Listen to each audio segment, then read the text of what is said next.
안녕하세요. 지혜의 숲에서 길어올린 이야기, 당신의 삶을 더욱 풍요롭게 만들어줄 깊이 있는 통찰의 시간입니다. 오늘 우리가 나눌 이야기가 당신의 마음에 깊은 울림을 준다면 좋아요와 구독으로 이 긍정적인 에너지를 더 많은 분들과 함께 나눠주시길 바랍니다. 잠시 멈춰서 나를 가는 것이 더 많은 나무를 베는 지름길이 되듯 좋은 지혜를 나누는 당신의 작은 행동이 누군가의 삶에 큰 변화를 가져다 줄 수 있습니다. 당신의 선한 영향력을 믿습니다. 우리는 세상을 두 가지 방식으로 바라봅니다. 어떤 사람은 자신이 원하는 것을 보고 또 어떤 사람은 자신이 원하는 것을 가로막는 장애물을 봅니다. 이 차이가 인생의 방향을 어떻게 결정짓는지 한 가지 이야기로 시작해 보겠습니다. 옛날에 두 명의 나무꾼이 있었습니다.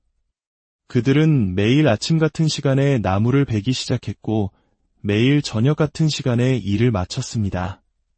그런데 한 가지 이상한 점이 있었죠.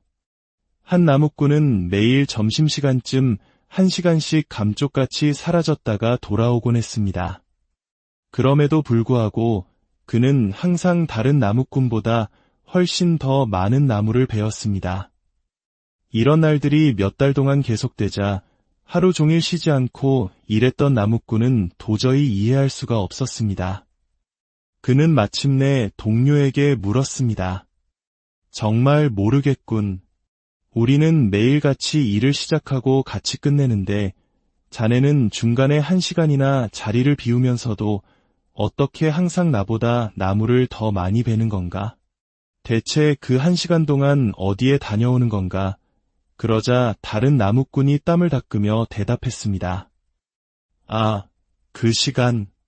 집에 가서 도끼날을 갈고 온다네. 이 이야기는 우리에게 중요한 사실을 일깨워줍니다.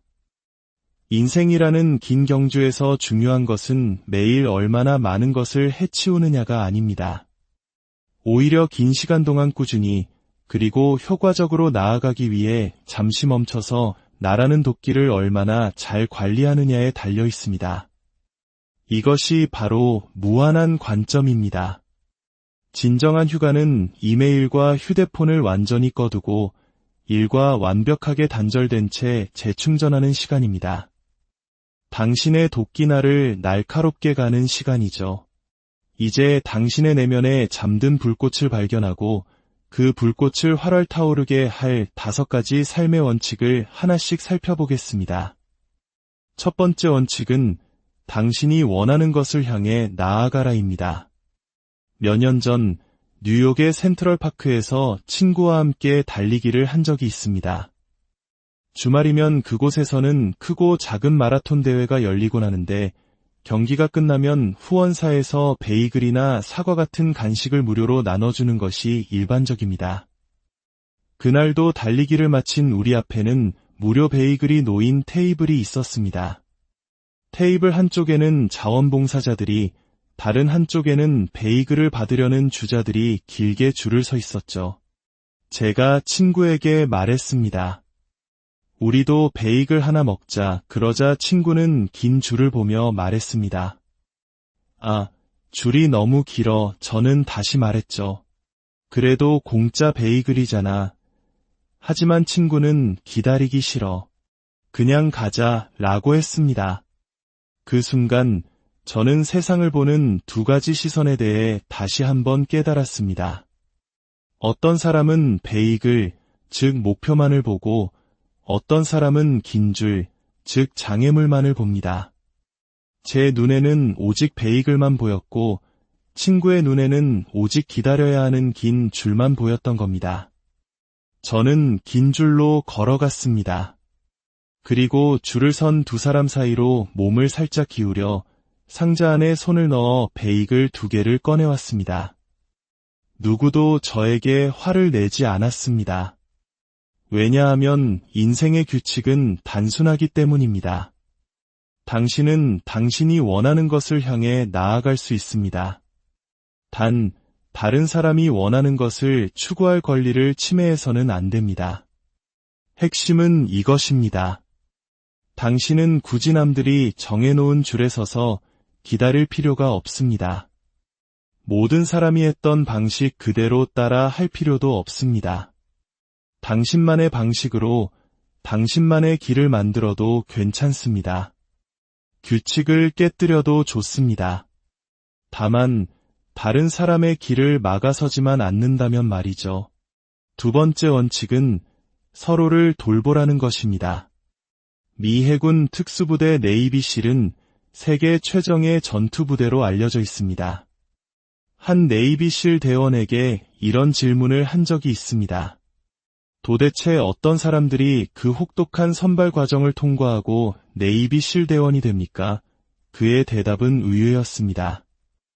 어떤 사람이 네이비실이 되는지 정확히 짚어 말할 수는 없습니다. 하지만 어떤 사람들이 되지 못하는지는 확실히 말할 수 있죠. 그는 말을 이었습니다.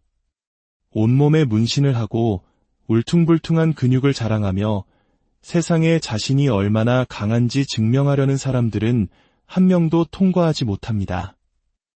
모든 책임을 부하에게 떠넘기고 자신은 아무것도 하지 않으려는 거만한 리더 유형의 사람들도 모두 탈락합니다. 대학 시절 내내 스타 운동선수로 칭송받으며 인생의 밑바닥까지 내몰리는 경험을 한 번도 해보지 않은 사람들도 결국 포기하고 맙니다. 오히려 최종 합격자 중에는 마르고 예소한 사람들도 있고 때로는 두려움에 온몸을 떠는 모습을 보이는 사람들도 있습니다. 하지만 그들에겐 한 가지 공통점이 있습니다. 육체적으로나 정신적으로 모든 에너지를 소진하여 더 이상 내어줄 것이 아무것도 없는 극한의 상황에 처했을 때 그들은 어떻게든 자신의 가장 깊은 곳에서 마지막 남은 에너지를 긁어모아 바로 옆에 있는 동료를 돕습니다. 바로 그런 사람들이 네이비실이 됩니다. 최고의 전사가 되고 싶으십니까? 그것은 당신이 얼마나 강한지, 얼마나 똑똑한지, 얼마나 빠른지에 달려있지 않습니다. 최고의 전사가 되려면 당신의 왼쪽에 있는 사람과 오른쪽에 있는 사람을 돕는 일에 아주 능숙해져야 합니다. 세상은 혼자서 모든 것을 헤쳐나가기에는 너무나 위험하고 어려운 곳입니다. 도움을 청하고 또 내밀어진 도움의 손길을 기꺼이 받아들이는 법을 배우십시오. 이 기술이야말로 당신이 평생 배우게 될 가장 가치 있는 능력이 될 것입니다. 놀라운 사실은 당신이 도움을 청하는 법을 배우는 순간 당신 주위에 항상 당신을 돕고 싶어 했던 사람들이 있었다는 것을 발견하게 된다는 것입니다. 그들은 단지 당신이 모든 것을 혼자서 잘 해내고 있다고 생각해서 나서지 못했을 뿐입니다. 어떻게 해야 할지 모르겠어요. 두렵고 막막합니다. 라고 솔직하게 말하는 순간 당신을 아끼는 많은 사람들이 달려와 당신을 지켜줄 것입니다. 하지만 이는 당신이 먼저 그들을 돌보는 법을 배웠을 때에만 가능한 일입니다. 세 번째 원칙은 넬슨 만델라에게서 배울 수 있습니다. 항상 마지막에 말하는 사람이 되십시오. 넬슨 만델라는 전 세계적으로 위대한 지도자로 존경받는 특별한 인물입니다. 그는 본래 한 부족 족장의 아들이었습니다. 어느 날 누군가 그에게 물었습니다. 어떻게 위대한 지도자가 되는 법을 배우셨습니까? 그는 어린 시절 아버지를 따라 부족 회의에 갔던 경험을 떠올리며 대답했습니다. 두 가지가 기억에 남습니다. 첫째, 회의에 참석한 원로들은 항상 원을 그리며 앉았습니다. 둘째, 제 아버지는 항상 가장 마지막에 말씀하셨습니다. 우리는 평생 경청하는 법을 배워야 한다는 말을 듣고 자랍니다. 저는 한 걸음 더 나아가 가장 마지막에 말하는 법을 배워야 한다고 말하고 싶습니다. 저는 기업의 회의실에서 매일같이 이 원칙이 무너지는 것을 봅니다. 스스로를 좋은 리더라고 생각하는 사람들조차 회의실에 들어오자마자 이렇게 말하곤 하죠. 자, 문제가 이것이고 제 생각은 이렇습니다. 물론 여러분의 의견도 궁금하니 한번 돌아가면서 말해보시죠. 하지만 이미 늦었습니다. 모든 사람이 자신의 의견을 말할 때까지 리더가 자신의 의견을 잠시 접어두는 기술은 두 가지 놀라운 효과를 가져옵니다. 첫째, 모든 구성원에게 내 의견이 존중받고 있다. 내가 이 회의에 기여하고 있다는 느낌을 줍니다. 둘째, 리더는 자신의 의견을 내기 전에 다른 모든 사람의 생각을 듣고 더 폭넓은 정보를 바탕으로 최선의 결정을 내릴 수 있는 이점을 얻게 됩니다. 누군가의 의견에 동의하더라도 고개를 끄덕이지 마십시오. 반대하더라도 고개를 젓지 마십시오. 그저 조용히 앉아 모든 것을 흡수하십시오. 당신에게 허락된 유일한 행동은 그들이 왜 그런 생각을 하는지 더 깊이 이해하기 위해 질문하는 것뿐입니다. 그들이 무엇을 말하는지가 아니라 어디에서부터 그 이야기가 시작되었는지를 이해해야 합니다. 그리고 모든 사람이 발언을 마친 후에야 비로소 당신의 차례가 올 것입니다. 쉬워 보이지만 결코 쉽지 않습니다. 가장 마지막에 말하는 사람이 되는 연습을 하십시오. 네 번째 원칙은 때로는 당신이 문제의 원인일 수 있음을 인정하라는 것입니다. 18세기 유럽, 산요결이라 불리는 끔찍한 질병이 퍼져나갔습니다. 출산 후 48시간 이내에 산모들이 사망하는 이 병은 출산의 흑사병으로 불리며 공포의 대상이었습니다. 과학과 이성이 꽃피우던 르네상스 시대였음에도 이 병의 사망률은 일부 병원에서 70%에 육박할 정도로 치솟았습니다. 당시 의사들은 이 미스터리한 질병의 원인을 밝히기 위해 연구에 매달렸습니다. 그들은 오전에 산요결로 사망한 산모의 시신을 부검하고 오후에는 다른 산모들의 아기를 받으러 분만실로 향했습니다. 1800년대 중반이 되어서야 올리버 엔델 홈스라는 의사가 끔찍한 진실을 깨달았습니다. 오전에 시신을 부검했던 의사들이 오후에 아기를 받기 전에 손을 씻지 않는다는 사실을 말이죠. 그는 동료 의사들에게 여러분, 우리 자신이 바로 문제의 원인입니다. 라고 외쳤지만 동료들은 그를 미치광이 취급하며 30년 동안 무시했습니다. 마침내 누군가가 그의 말을 믿고 손을 씻고 유료기구를 소독하기 시작하자 출산의 흑사병은 거짓말처럼 사라졌습니다. 이야기의 교훈은 명확합니다. 때로는 문제의 원인이 바로 나 자신일 수 있다는 것입니다. 당신이 올바르게 한 일에 대해 모든 공을 가져가도 좋습니다. 단, 당신이 잘못한 일에 대해서도 온전히 책임을 질 때만 말입니다. 이것은 균형 잡힌 방정식과 같습니다. 책임 없이 공로만 차지할 수는 없습니다. 라스베이거스의 포시즌스 호텔은 세상에서 가장 훌륭한 호텔 중 하나입니다.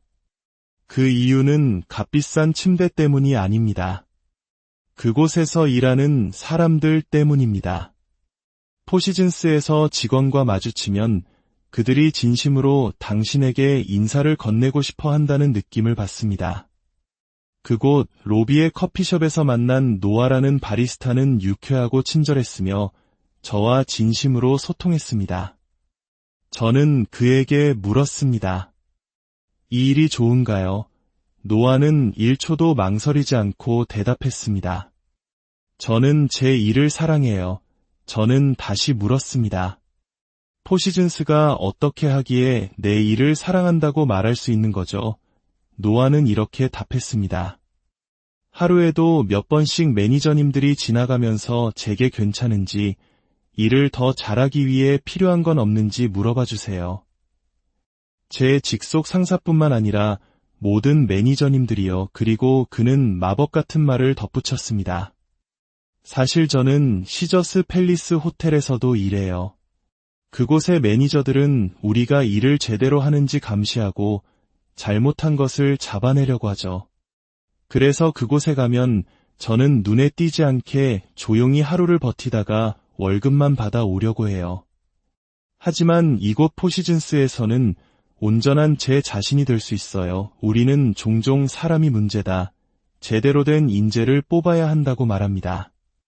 하지만 진짜 문제는 사람이 아니라 그들을 둘러싼 환경, 즉 리더십입니다.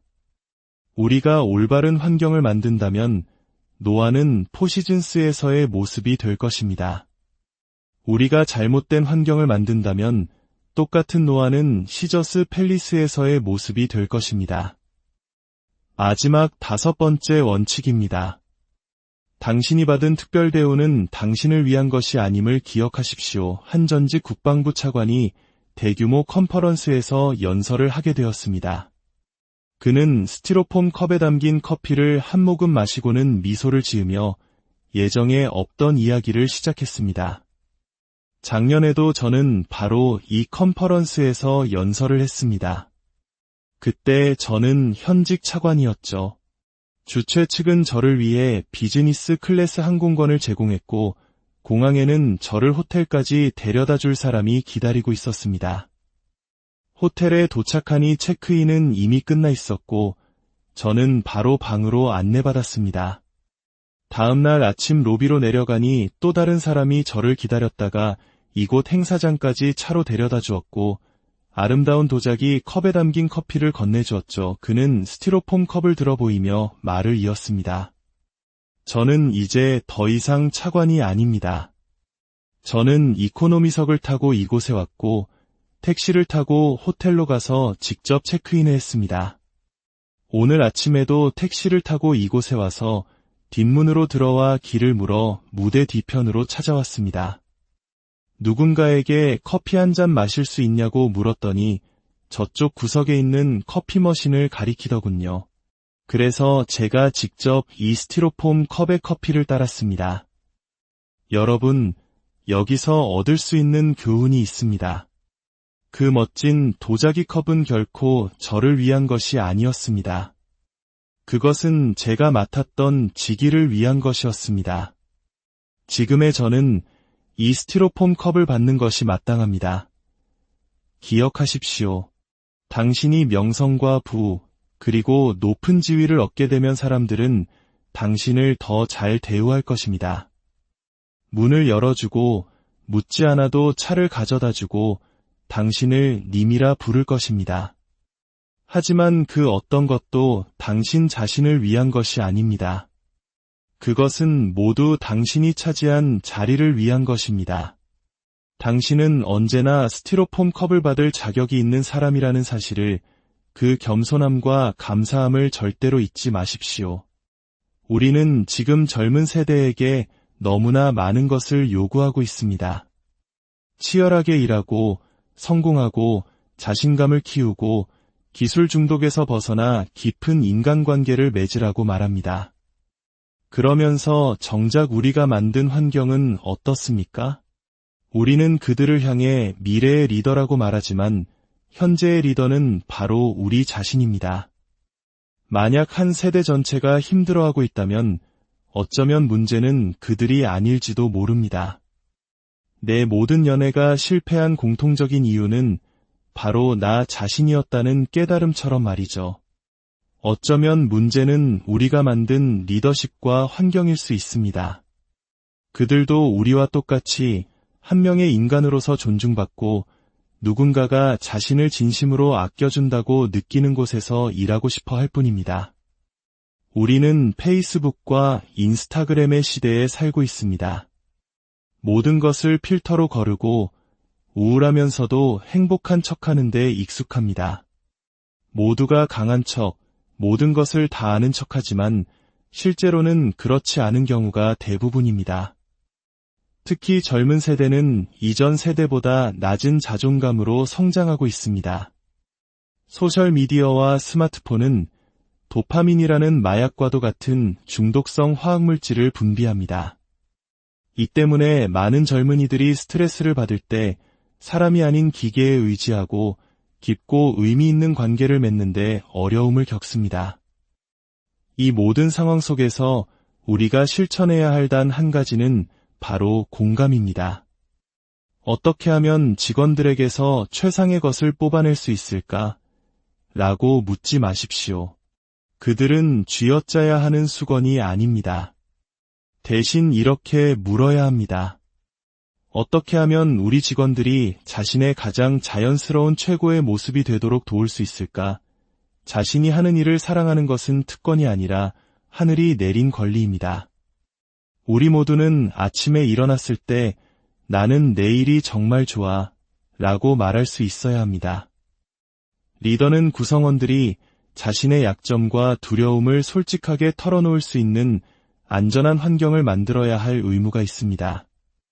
리더가 단기적인 숫자보다 구성원의 삶과 성장을 더 중요하게 생각할 때 구성원들은 기꺼이 자신의 피, 땀, 눈물을 바쳐 리더의 비전을 현실로 만들 것입니다. 관심 없는 일을 위해 열심히 일하는 것을 스트레스라고 부릅니다. 하지만 사랑하는 일을 위해 열심히 일하는 것을 우리는 열정이라고 부릅니다. 오늘 이 이야기가 여러분 각자의 삶에서 스트레스가 아닌 열정을 발견하는 작은 씨앗이 되기를 진심으로 바랍니다. 당신의 모든 걸음을 응원합니다. 안녕하세요. 지혜의 숲에서 길어올린 이야기, 당신의 삶을 더욱 풍요롭게 만들어줄 깊이 있는 통찰의 시간입니다. 오늘 우리가 나눌 이야기가 당신의 마음에 깊은 울림을 준다면 좋아요와 구독으로 이 긍정적인 에너지를 더 많은 분들과 함께 나눠주시길 바랍니다. 잠시 멈춰서 나를 가는 것이 더 많은 나무를 베는 지름길이 되듯 좋은 지혜를 나누는 당신의 작은 행동이 누군가의 삶에 큰 변화를 가져다 줄 수 있습니다. 당신의 선한 영향력을 믿습니다. 우리는 세상을 두 가지 방식으로 바라봅니다. 어떤 사람은 자신이 원하는 것을 보고 또 어떤 사람은 자신이 원하는 것을 가로막는 장애물을 봅니다. 이 차이가 인생의 방향을 어떻게 결정짓는지 한 가지 이야기로 시작해 보겠습니다. 옛날에 두 명의 나무꾼이 있었습니다. 그들은 매일 아침 같은 시간에 나무를 베기 시작했고 매일 저녁 같은 시간에 일을 마쳤습니다. 그런데 한 가지 이상한 점이 있었죠. 한 나무꾼은 매일 점심시간쯤 1시간씩 감쪽같이 사라졌다가 돌아오곤 했습니다. 그럼에도 불구하고 그는 항상 다른 나무꾼보다 훨씬 더 많은 나무를 베었습니다. 이런 날들이 몇 달 동안 계속되자 하루 종일 쉬지 않고 일했던 나무꾼은 도저히 이해할 수가 없었습니다. 그는 마침내 동료에게 물었습니다. 정말 모르겠군. 우리는 매일같이 일을 시작하고 같이 끝내는데 자네는 중간에 1시간이나 자리를 비우면서도 어떻게 항상 나보다 나무를 더 많이 베는 건가? 대체 그 1시간 동안 어디에 다녀오는 건가? 그러자 다른 나무꾼이 땀을 닦으며 대답했습니다. 아, 그 시간. 집에 가서 도끼날을 갈고 온다네. 이 이야기는 우리에게 중요한 사실을 일깨워줍니다. 인생이라는 긴 경주에서 중요한 것은 매일 얼마나 많은 것을 해치우느냐가 아닙니다. 오히려 긴 시간 동안 꾸준히 그리고 효과적으로 나아가기 위해 잠시 멈춰서 나라는 도끼를 얼마나 잘 관리하느냐에 달려 있습니다. 이것이 바로 무한한 관점입니다. 진정한 휴가는 이메일과 휴대폰을 완전히 꺼두고 일과 완벽하게 단절된 채 재충전하는 시간입니다. 당신의 도끼날을 날카롭게 가는 시간이죠. 이제 당신의 내면에 잠든 불꽃을 발견하고 그 불꽃을 활활 타오르게 할 5가지 삶의 원칙을 하나씩 살펴보겠습니다. 첫 번째 원칙은 당신이 원하는 것을 향해 나아가라입니다. 몇 년 전 뉴욕의 센트럴파크에서 친구와 함께 달리기를 한 적이 있습니다. 주말이면 그곳에서는 크고 작은 마라톤 대회가 열리곤 하는데 경기가 끝나면 후원사에서 베이글이나 사과 같은 간식을 무료로 나눠주는 것이 일반적입니다.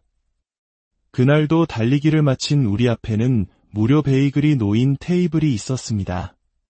테이블 한쪽에는 자원봉사자들이, 다른 한쪽에는 베이글을 받으려는 주자들이 길게 줄을 서 있었죠. 제가 친구에게 말했습니다. 우리도 베이글 하나 먹자. 그러자 친구는 긴 줄을 보며 말했습니다. 아, 줄이 너무 길어 저는 다시 말했죠. 그래도 공짜 베이글이잖아. 하지만 친구는 기다리기 싫어. 그냥 가자 라고 했습니다. 그 순간 저는 세상을 보는 두 가지 시선에 대해 다시 한번 깨달았습니다. 어떤 사람은 베이글, 즉 목표만을 보고 어떤 사람은 긴 줄, 즉 장애물만을 봅니다. 제 눈에는 오직 베이글만 보였고 친구의 눈에는 오직 기다려야 하는 긴 줄만 보였던 겁니다. 저는 긴 줄로 걸어갔습니다. 그리고 줄을 선 두 사람 사이로 몸을 살짝 기울여 상자 안에 손을 넣어 베이글 2개를 꺼내왔습니다. 누구도 저에게 화를 내지 않았습니다. 왜냐하면 인생의 규칙은 단순하기 때문입니다. 당신은 당신이 원하는 것을 향해 나아갈 수 있습니다. 단, 다른 사람이 원하는 것을 추구할 권리를 침해해서는 안 됩니다. 핵심은 이것입니다. 당신은 굳이 남들이 정해놓은 줄에 서서 기다릴 필요가 없습니다. 모든 사람이 했던 방식 그대로 따라 할 필요도 없습니다. 당신만의 방식으로 당신만의 길을 만들어도 괜찮습니다.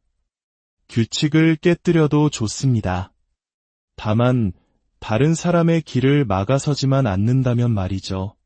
두 번째 원칙은 서로를 돌보라는 것입니다. 미 해군 특수부대 네이비실은 세계 최정예 전투부대로 알려져 있습니다.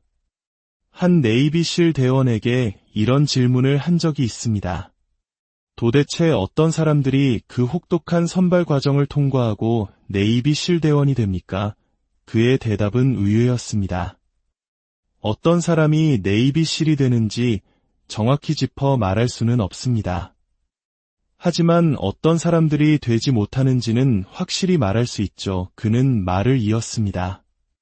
온몸에 문신을 하고 울퉁불퉁한 근육을 자랑하며 세상에 자신이 얼마나 강한지 증명하려는 사람들은 한 명도 통과하지 못합니다. 모든 책임을 부하에게 떠넘기고 자신은 아무것도 하지 않으려는 거만한 리더 유형의 사람들도 모두 탈락합니다. 대학 시절 내내 스타 운동선수로 칭송받으며 인생의 밑바닥까지 내몰리는 경험을 한 번도 해보지 않은 사람들도 결국 포기하고 맙니다. 오히려 최종 합격자 중에는 마르고 예소한 사람들도 있고 때로는 두려움에 온몸을 떠는 모습을 보이는 사람들도 있습니다.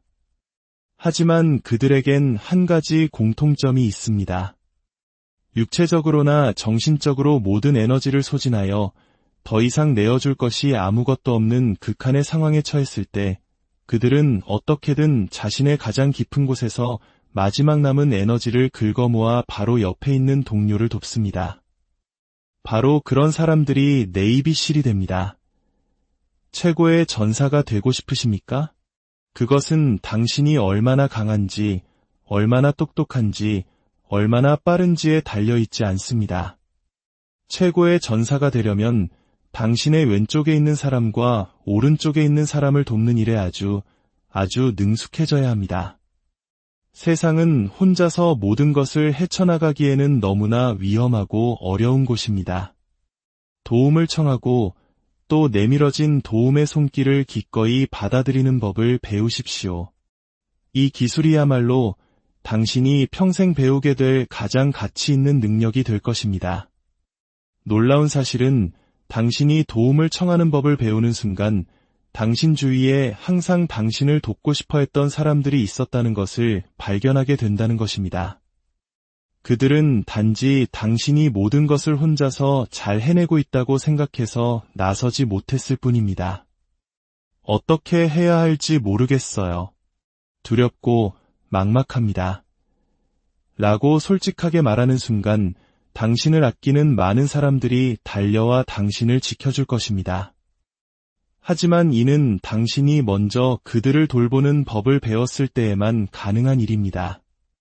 세 번째 원칙은 넬슨 만델라에게서 배울 수 있습니다. 항상 마지막에 말하는 사람이 되십시오. 넬슨 만델라는 전 세계적으로 위대한 지도자로 존경받는 특별한 인물입니다.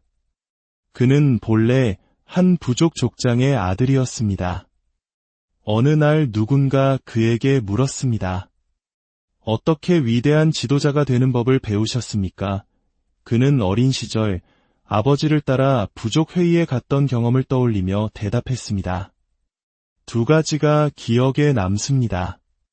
첫째, 회의에 참석한 원로들은 항상 원을 그리며 앉았습니다.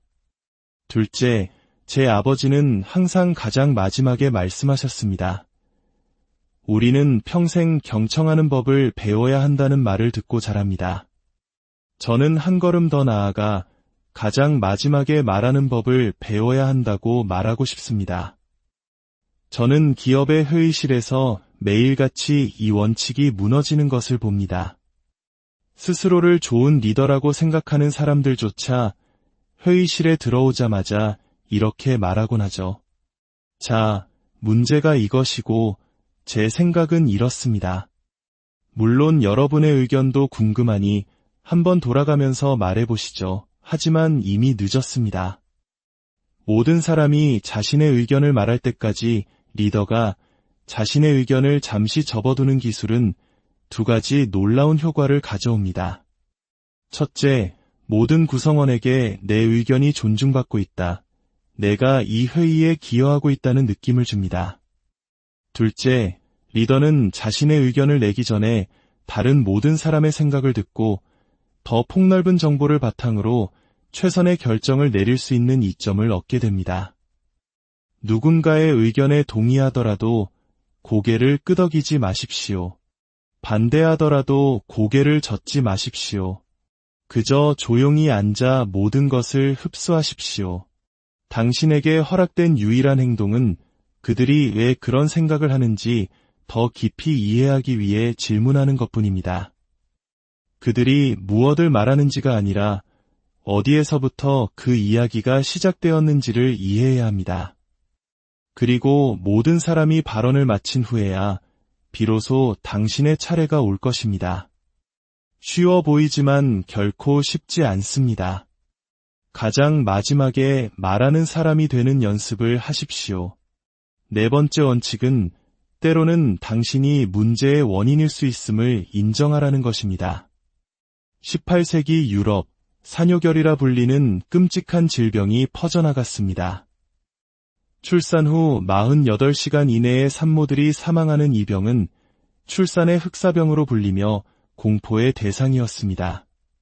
과학과 이성이 꽃피우던 르네상스 시대였음에도 이 병의 사망률은 일부 병원에서 70%에 육박할 정도로 치솟았습니다.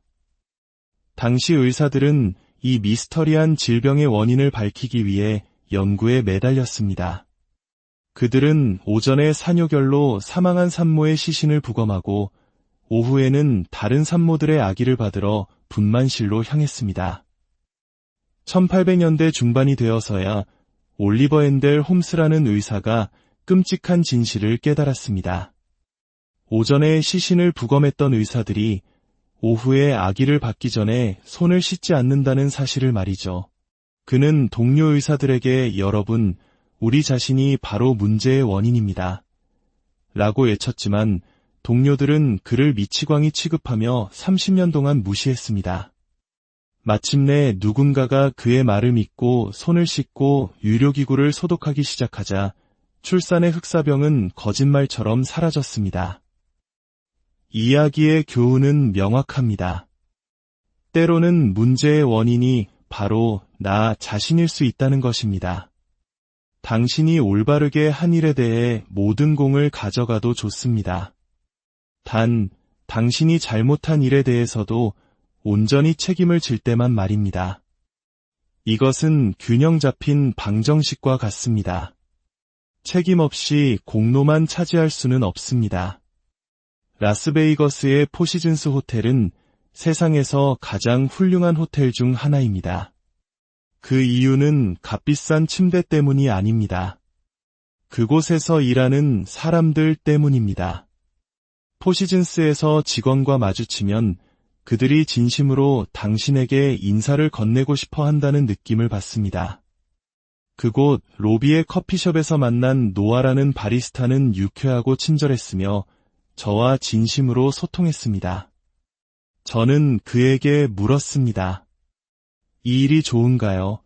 노아는 1초도 망설이지 않고 대답했습니다. 저는 제 일을 사랑해요. 저는 다시 물었습니다. 포시즌스가 어떻게 하기에 내 일을 사랑한다고 말할 수 있는 거죠? 노아는 이렇게 답했습니다.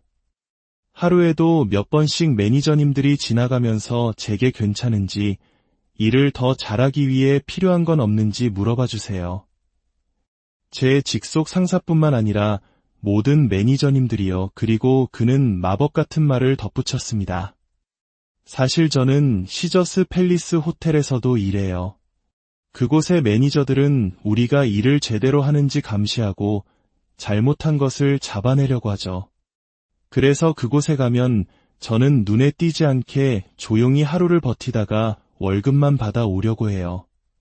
하지만 이곳 포시즌스에서는 온전한 제 자신이 될 수 있어요. 우리는 종종 사람이 문제다.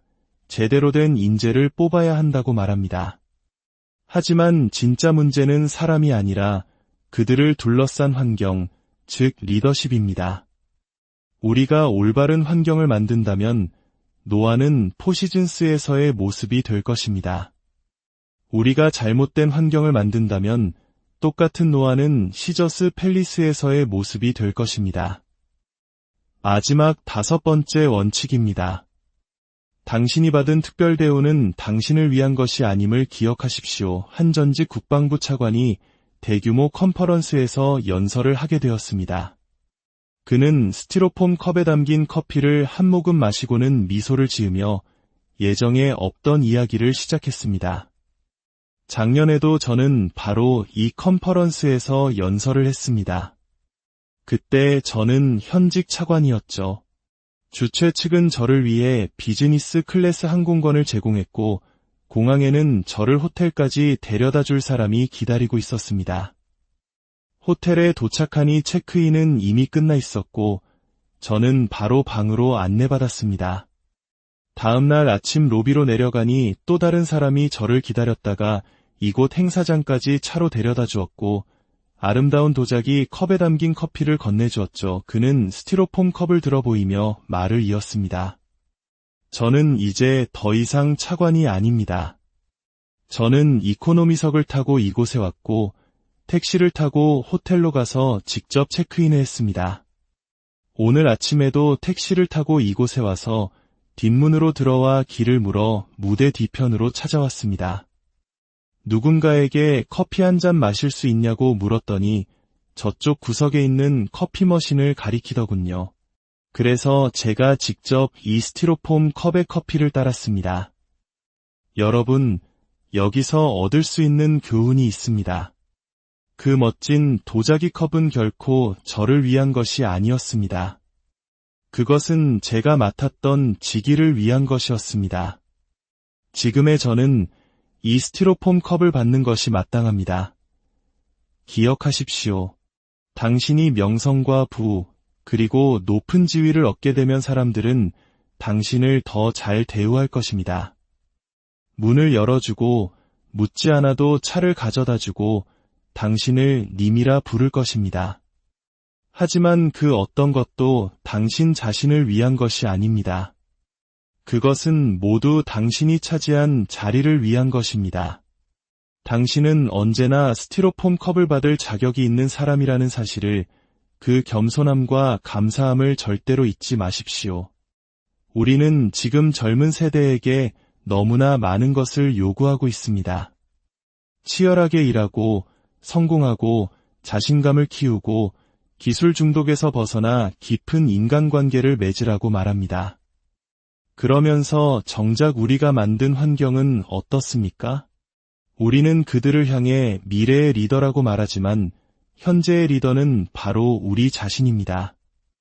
만약 한 세대 전체가 힘들어하고 있다면 어쩌면 문제는 그들이 아닐지도 모릅니다. 내 모든 연애가 실패한 공통적인 이유는 바로 나 자신이었다는 깨달음처럼 말이죠. 어쩌면 문제는 우리가 만든 리더십과 환경일 수 있습니다. 그들도 우리와 똑같이 한 명의 인간으로서 존중받고 누군가가 자신을 진심으로 아껴준다고 느끼는 곳에서 일하고 싶어 할 뿐입니다. 우리는 페이스북과 인스타그램의 시대에 살고 있습니다. 모든 것을 필터로 거르고 우울하면서도 행복한 척하는 데 익숙합니다. 모두가 강한 척, 모든 것을 다 아는 척하지만 실제로는 그렇지 않은 경우가 대부분입니다. 특히 젊은 세대는 이전 세대보다 낮은 자존감으로 성장하고 있습니다. 소셜미디어와 스마트폰은 도파민이라는 마약과도 같은 중독성 화학물질을 분비합니다. 이 때문에 많은 젊은이들이 스트레스를 받을 때 사람이 아닌 기계에 의지하고 깊고 의미 있는 관계를 맺는데 어려움을 겪습니다. 이 모든 상황 속에서 우리가 실천해야 할 단 한 가지는 바로 공감입니다. 어떻게 하면 직원들에게서 최상의 것을 뽑아낼 수 있을까? 라고 묻지 마십시오. 그들은 쥐어짜야 하는 수건이 아닙니다. 대신 이렇게 물어야 합니다. 어떻게 하면 우리 직원들이 자신의 가장 자연스러운 최고의 모습이 되도록 도울 수 있을까? 자신이 하는 일을 사랑하는 것은 특권이 아니라 하늘이 내린 권리입니다. 우리 모두는 아침에 일어났을 때 나는 내일이 정말 좋아 라고 말할 수 있어야 합니다. 리더는 구성원들이 자신의 약점과 두려움을 솔직하게 털어놓을 수 있는 안전한 환경을 만들어야 할 의무가 있습니다. 리더가 단기적인 숫자보다 구성원의 삶과 성장을 더 중요하게 생각할 때 구성원들은 기꺼이 자신의 피, 땀, 눈물을 바쳐 리더의 비전을 현실로 만들 것입니다. 관심 없는 일을 위해 열심히 일하는 것을 스트레스라고 부릅니다. 하지만 사랑하는 일을 위해 열심히 일하는 것을 우리는 열정이라고 부릅니다. 오늘 이 이야기가 여러분 각자의 삶에서 스트레스가 아닌 열정을 발견하는 작은 씨앗이 되기를 진심으로 바랍니다. 당신의 모든 걸음을 응원합니다. 안녕하세요. 지혜의 숲에서 길어올린 이야기, 당신의 삶을 더욱 풍요롭게 만들어줄 깊이 있는 통찰의 시간입니다. 오늘 우리가 나눌 이야기가 당신의 마음에 깊은 울림을 준다면 좋아요와 구독으로 이 긍정적인 에너지를 더 많은 분들과 함께 나눠주시길 바랍니다. 잠시 멈춰서 나를 가는 것이 더 많은 나무를 베는 지름길이 되듯 좋은 지혜를 나누는 당신의 작은 행동이 누군가의 삶에 큰 변화를 가져다 줄 수 있습니다. 당신의 선한 영향력을 믿습니다. 우리는 세상을 두 가지 방식으로 바라봅니다. 어떤 사람은 자신이 원하는 것을 보고 또 어떤 사람은 자신이 원하는 것을 가로막는 장애물을 봅니다. 이 차이가 인생의 방향을 어떻게 결정짓는지 한 가지 이야기로 시작해 보겠습니다. 옛날에 두 명의 나무꾼이 있었습니다. 그들은 매일 아침 같은 시간에 나무를 베기 시작했고 매일 저녁 같은 시간에 일을 마쳤습니다. 그런데 한 가지 이상한 점이 있었죠. 한 나무꾼은 매일 점심시간쯤 1시간씩 감쪽같이 사라졌다가 돌아오곤 했습니다. 그럼에도 불구하고 그는 항상 다른 나무꾼보다 훨씬 더 많은 나무를 베었습니다. 이런 날들이 몇 달 동안 계속되자 하루 종일 쉬지 않고 일했던 나무꾼은 도저히 이해할 수가 없었습니다. 그는 마침내 동료에게 물었습니다. 정말 모르겠군.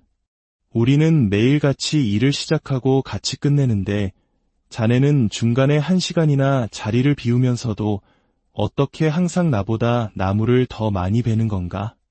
대체 그 1시간 동안 어디에 다녀오는 건가? 그러자 다른 나무꾼이 땀을 닦으며 대답했습니다. 아, 그 시간. 집에 가서 도끼날을 갈고 온다네. 이 이야기는 우리에게 중요한 사실을 일깨워줍니다. 인생이라는 긴 경주에서 중요한 것은 매일 얼마나 많은 것을 해치우느냐가 아닙니다. 오히려 긴 시간 동안 꾸준히 그리고 효과적으로 나아가기 위해 잠시 멈춰서 나라는 도끼를 얼마나 잘 관리하느냐에 달려 있습니다. 이것이 바로 무한한 관점입니다. 진정한 휴가는 이메일과 휴대폰을 완전히 꺼두고 일과 완벽하게 단절된 채 재충전하는 시간입니다. 당신의 도끼날을 날카롭게 가는 시간이죠. 이제 당신의 내면에 잠든 불꽃을 발견하고 그 불꽃을 활활 타오르게 할 5가지 삶의 원칙을 하나씩 살펴보겠습니다. 첫 번째 원칙은 당신이 원하는 것을 향해 나아가라입니다. 몇 년 전 뉴욕의 센트럴파크에서 친구와 함께 달리기를 한 적이 있습니다. 주말이면 그곳에서는 크고 작은 마라톤 대회가 열리곤 하는데 경기가 끝나면 후원사에서 베이글이나 사과 같은 간식을 무료로 나눠주는 것이 일반적입니다. 그날도 달리기를 마친 우리 앞에는 무료 베이글이 놓인 테이블이 있었습니다. 테이블 한쪽에는 자원봉사자들이, 다른 한쪽에는 베이글을 받으려는 주자들이 길게 줄을 서 있었죠. 제가 친구에게 말했습니다. 우리도 베이글 하나 먹자. 그러자 친구는 긴 줄을 보며 말했습니다. 아, 줄이 너무 길어. 저는 다시 말했죠. 그래도 공짜 베이글이잖아. 하지만 친구는 기다리기 싫어. 그냥 가자 라고 했습니다. 그 순간 저는 세상을 보는 2가지 시선에 대해 다시 한번 깨달았습니다. 어떤 사람은 베이글, 즉 목표만을 보고 어떤 사람은 긴 줄, 즉 장애물만을 봅니다. 제 눈에는 오직 베이글만 보였고 친구의 눈에는 오직 기다려야 하는 긴 줄만 보였던 겁니다. 저는 긴 줄로 걸어갔습니다. 그리고 줄을 선 2사람 사이로 몸을 살짝 기울여 상자 안에 손을 넣어 베이글 2개를 꺼내왔습니다. 누구도 저에게 화를 내지 않았습니다. 왜냐하면 인생의 규칙은 단순하기 때문입니다. 당신은 당신이 원하는 것을 향해 나아갈 수 있습니다. 단, 다른 사람이 원하는 것을 추구할 권리를 침해해서는 안 됩니다. 핵심은 이것입니다.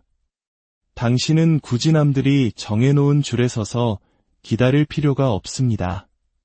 모든 사람이 했던 방식 그대로 따라 할 필요도 없습니다. 당신만의 방식으로 당신만의 길을 만들어도 괜찮습니다. 규칙을 깨뜨려도 좋습니다. 다만 다른 사람의 길을 막아서지만 않는다면 말이죠. 2번째 원칙은 서로를 돌보라는 것입니다. 미 해군 특수부대 네이비실은 세계 최정예 전투부대로 알려져 있습니다.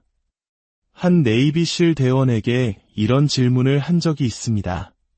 도대체 어떤 사람들이 그 혹독한 선발 과정을 통과하고 네이비실 대원이 됩니까?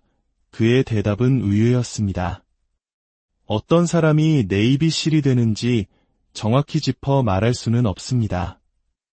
하지만 어떤 사람들이 되지 못하는지는 확실히 말할 수 있죠. 그는 말을 이었습니다.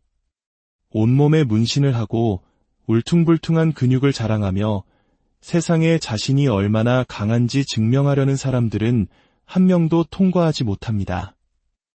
모든 책임을 부하에게 떠넘기고 자신은 아무것도 하지 않으려는 거만한 리더 유형의 사람들도 모두 탈락합니다.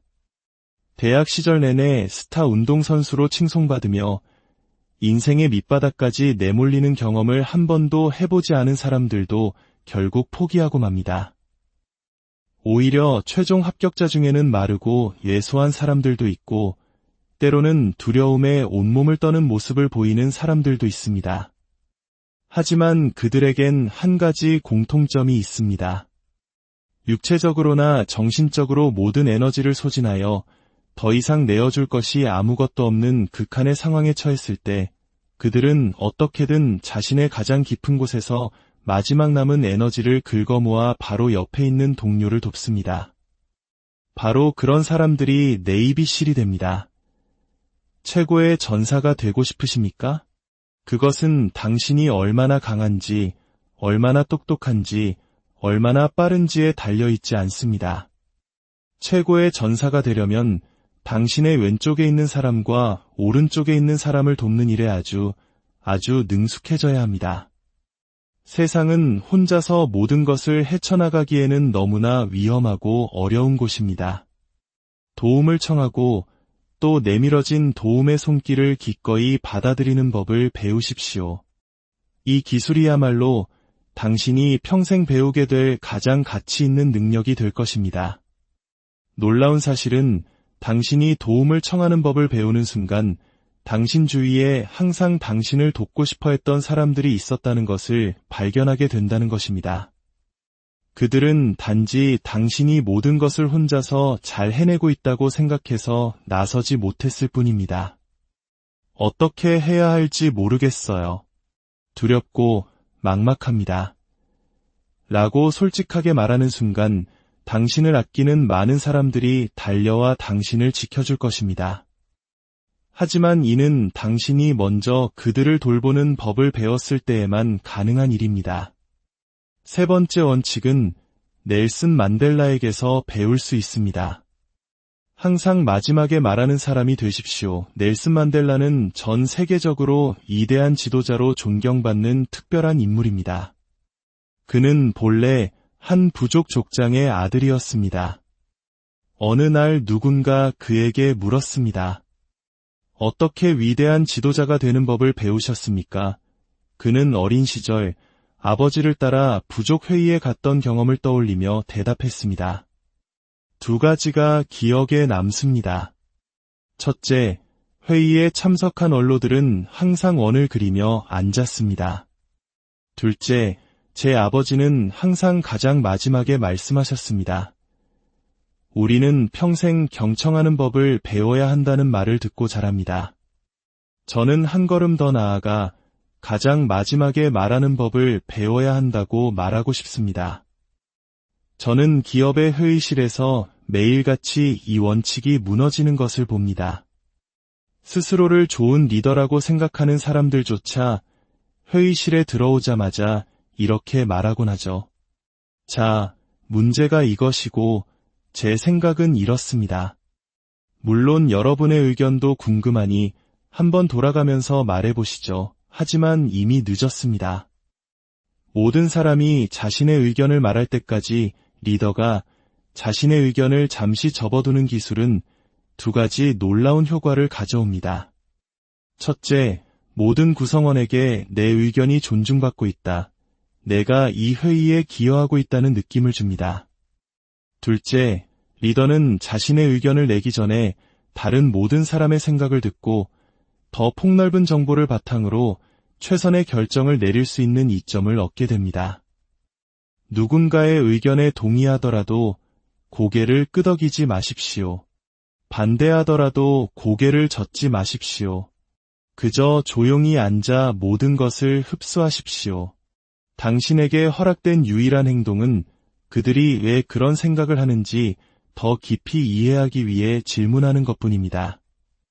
그들이 무엇을 말하는지가 아니라 어디에서부터 그 이야기가 시작되었는지를 이해해야 합니다. 그리고 모든 사람이 발언을 마친 후에야 비로소 당신의 차례가 올 것입니다. 쉬워 보이지만 결코 쉽지 않습니다. 가장 마지막에 말하는 사람이 되는 연습을 하십시오. 네 번째 원칙은 때로는 당신이 문제의 원인일 수 있음을 인정하라는 것입니다. 18세기 유럽, 산요결이라 불리는 끔찍한 질병이 퍼져나갔습니다. 출산 후 48시간 이내에 산모들이 사망하는 이 병은 출산의 흑사병으로 불리며 공포의 대상이었습니다. 과학과 이성이 꽃피우던 르네상스 시대였음에도 이 병의 사망률은 일부 병원에서 70%에 육박할 정도로 치솟았습니다. 당시 의사들은 이 미스터리한 질병의 원인을 밝히기 위해 연구에 매달렸습니다. 그들은 오전에 산요결로 사망한 산모의 시신을 부검하고 오후에는 다른 산모들의 아기를 받으러 분만실로 향했습니다. 1800년대 중반이 되어서야 올리버 앤델 홈스라는 의사가 끔찍한 진실을 깨달았습니다. 오전에 시신을 부검했던 의사들이 오후에 아기를 받기 전에 손을 씻지 않는다는 사실을 말이죠. 그는 동료 의사들에게 여러분, 우리 자신이 바로 문제의 원인입니다. 라고 외쳤지만 동료들은 그를 미치광이 취급하며 30년 동안 무시했습니다. 마침내 누군가가 그의 말을 믿고 손을 씻고 유료기구를 소독하기 시작하자 출산의 흑사병은 거짓말처럼 사라졌습니다. 이야기의 교훈은 명확합니다. 때로는 문제의 원인이 바로 나 자신일 수 있다는 것입니다. 당신이 올바르게 한 일에 대해 모든 공을 가져가도 좋습니다. 단, 당신이 잘못한 일에 대해서도 온전히 책임을 질 때만 말입니다. 이것은 균형 잡힌 방정식과 같습니다. 책임 없이 공로만 차지할 수는 없습니다. 라스베이거스의 포시즌스 호텔은 세상에서 가장 훌륭한 호텔 중 하나입니다. 그 이유는 값비싼 침대 때문이 아닙니다. 그곳에서 일하는 사람들 때문입니다. 포시즌스에서 직원과 마주치면 그들이 진심으로 당신에게 인사를 건네고 싶어 한다는 느낌을 받습니다. 그곳 로비의 커피숍에서 만난 노아라는 바리스타는 유쾌하고 친절했으며 저와 진심으로 소통했습니다. 저는 그에게 물었습니다. 이 일이 좋은가요? 노아는 1초도 망설이지 않고 대답했습니다. 저는 제 일을 사랑해요. 저는 다시 물었습니다. 포시즌스가 어떻게 하기에 내 일을 사랑한다고 말할 수 있는 거죠? 노아는 이렇게 답했습니다. 하루에도 몇 번씩 매니저님들이 지나가면서 제게 괜찮은지, 일을 더 잘하기 위해 필요한 건 없는지 물어봐 주세요. 제 직속 상사뿐만 아니라 모든 매니저님들이요. 그리고 그는 마법 같은 말을 덧붙였습니다. 사실 저는 시저스 팰리스 호텔에서도 일해요. 그곳의 매니저들은 우리가 일을 제대로 하는지 감시하고 잘못한 것을 잡아내려고 하죠. 그래서 그곳에 가면 저는 눈에 띄지 않게 조용히 하루를 버티다가 월급만 받아 오려고 해요. 하지만 이곳 포시즌스에서는 온전한 제 자신이 될 수 있어요. 우리는 종종 사람이 문제다. 제대로 된 인재를 뽑아야 한다고 말합니다. 하지만 진짜 문제는 사람이 아니라 그들을 둘러싼 환경, 즉 리더십입니다. 우리가 올바른 환경을 만든다면 노아는 포시즌스에서의 모습이 될 것입니다. 우리가 잘못된 환경을 만든다면 똑같은 노아는 시저스 팰리스에서의 모습이 될 것입니다. 마지막 5번째 원칙입니다. 당신이 받은 특별 대우는 당신을 위한 것이 아님을 기억하십시오. 한 전직 국방부 차관이 대규모 컨퍼런스에서 연설을 하게 되었습니다. 그는 스티로폼 컵에 담긴 커피를 한 모금 마시고는 미소를 지으며 예정에 없던 이야기를 시작했습니다. 작년에도 저는 바로 이 컨퍼런스에서 연설을 했습니다. 그때 저는 현직 차관이었죠. 주최 측은 저를 위해 비즈니스 클래스 항공권을 제공했고 공항에는 저를 호텔까지 데려다 줄 사람이 기다리고 있었습니다. 호텔에 도착하니 체크인은 이미 끝나 있었고 저는 바로 방으로 안내받았습니다. 다음날 아침 로비로 내려가니 또 다른 사람이 저를 기다렸다가 이곳 행사장까지 차로 데려다 주었고 아름다운 도자기 컵에 담긴 커피를 건네주었죠. 그는 스티로폼 컵을 들어 보이며 말을 이었습니다. 저는 이제 더 이상 차관이 아닙니다. 저는 이코노미석을 타고 이곳에 왔고 택시를 타고 호텔로 가서 직접 체크인을 했습니다. 오늘 아침에도 택시를 타고 이곳에 와서 뒷문으로 들어와 길을 물어 무대 뒤편으로 찾아왔습니다. 누군가에게 커피 한 잔 마실 수 있냐고 물었더니 저쪽 구석에 있는 커피 머신을 가리키더군요. 그래서 제가 직접 이 스티로폼 컵에 커피를 따랐습니다. 여러분, 여기서 얻을 수 있는 교훈이 있습니다. 그 멋진 도자기 컵은 결코 저를 위한 것이 아니었습니다. 그것은 제가 맡았던 직위를 위한 것이었습니다. 지금의 저는 이 스티로폼 컵을 받는 것이 마땅합니다. 기억하십시오. 당신이 명성과 부, 그리고 높은 지위를 얻게 되면 사람들은 당신을 더 잘 대우할 것입니다. 문을 열어주고 묻지 않아도 차를 가져다 주고 당신을 님이라 부를 것입니다. 하지만 그 어떤 것도 당신 자신을 위한 것이 아닙니다. 그것은 모두 당신이 차지한